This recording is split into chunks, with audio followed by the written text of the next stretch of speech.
Salut à tous.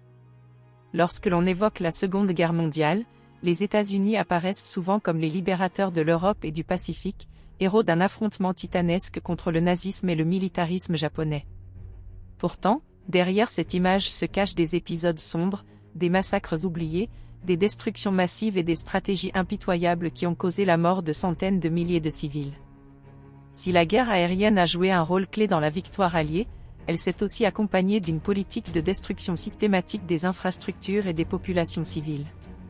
Dès 1942, l'US Air Force, en coopération avec la Royal Air Force britannique, lance des campagnes de bombardement massifs visant non seulement les objectifs militaires, mais aussi les grandes villes allemandes. Le cas de Dresde, en février 1945, est emblématique. En l'espace de 3 jours, près de 800 avions américains et britanniques lâchent plus de 3900 tonnes d'explosifs et de bombes incendiaires sur cette ville dépourvue de réelle valeur militaire.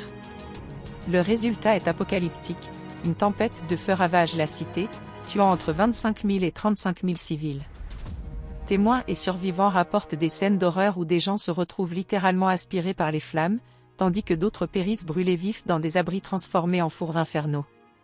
Outre Dresde, d'autres villes allemandes furent lourdement touchées par les raids américains.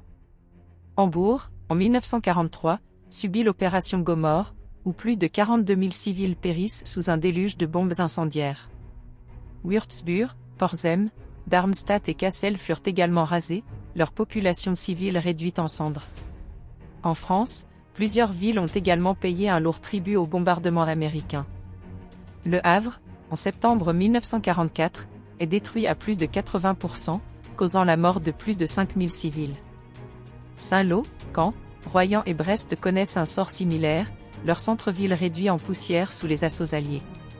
Ces attaques, bien que justifiées par la volonté de déloger les troupes allemandes, ont provoqué des pertes humaines et matérielles colossales. Beaucoup associent l'usage du napalm à la guerre du Vietnam, mais cette arme incendiaire fait son apparition bien plus tôt. En 1944, l'armée américaine commence à utiliser le napalm contre les villes japonaises, notamment Tokyo. Le 12 mars 1945, une pluie de bombes au napalm s'abat sur la capitale japonaise. Le feu se propage à une vitesse fulgurante à travers les habitations en bois et en papier de riz, créant un véritable brasier géant. Le bilan est effroyable, près de 100 000 morts en une seule nuit, un nombre de victimes supérieur à celui des bombardements d'Hiroshima et de Nagasaki.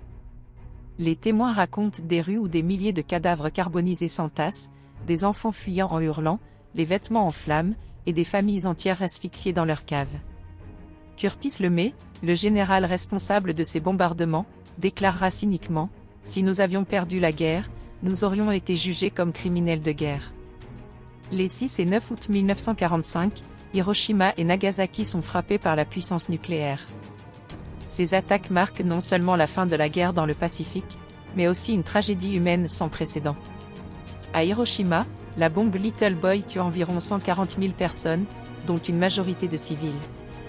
À Nagasaki, Fat Man fait 70 000 morts instantanément. Les survivants, connus sous le nom d'Hibakusha, décrivent des scènes d'horreur, des corps écorchés vifs, des ombres imprimées sur les murs par la lumière aveuglante, des blessés mourant lentement des effets des radiations. Les justifications américaines mettent en avant la nécessité d'éviter une invasion du Japon qui aurait coûté plus d'1 million de vies américaines, mais beaucoup d'historiens débattent encore de l'utilité réelle de ces frappes, alors que Tokyo était déjà sur le point de capituler. Si les bombardements sont les crimes de guerre les plus visibles, les soldats américains ne sont pas exempts d'atrocités sur le terrain. En France, lors du débarquement de Normandie, plusieurs témoignages rapportent des exécutions sommaires de prisonniers allemands. Les troupes américaines, sous pression, n'hésitent parfois pas à abattre des soldats qui se rendent, notamment lors des combats contre les unités SS.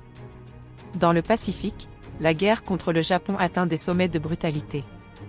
Sur l'île de Saipan, en 1944, des milliers de civils japonais, convaincus par la propagande de l'empereur que les Américains les massacreraient, se jettent du haut des falaises de Marpi Point pour échapper à une capture qu'ils imaginent pire que la mort. Certains témoignages font état de soldats américains tirant sur ces civils en fuite. Aux Philippines, le massacre de Noan Fort en Nouvelle-Guinée témoigne de la brutalité de certains régiments américains. Des soldats abattent des prisonniers japonais désarmés ou les laissent mourir de faim dans des camps de fortune. Si l'histoire officielle présente donc les États-Unis comme les sauveurs de l'Europe et du Pacifique, il est essentiel de ne pas oublier les aspects plus sombres de leur engagement militaire. La Seconde Guerre mondiale fut un conflit où la ligne entre nécessité stratégique et crime de guerre fut souvent franchie, où l'efficacité militaire prima sur la morale, où des décisions furent prises qui coûtèrent la vie à des centaines de milliers de civils innocents. Comprendre ces événements ne signifie pas nier le rôle crucial des Alliés dans la défaite du nazisme et du militarisme japonais, mais bien d'adopter une vision plus nuancée de la guerre, sans angélisme ni manichéisme. Si ce récit vous a captivé, n'oubliez pas de liker cette vidéo et de vous abonner pour découvrir d'autres récits méconnus de l'histoire. Merci et à bientôt.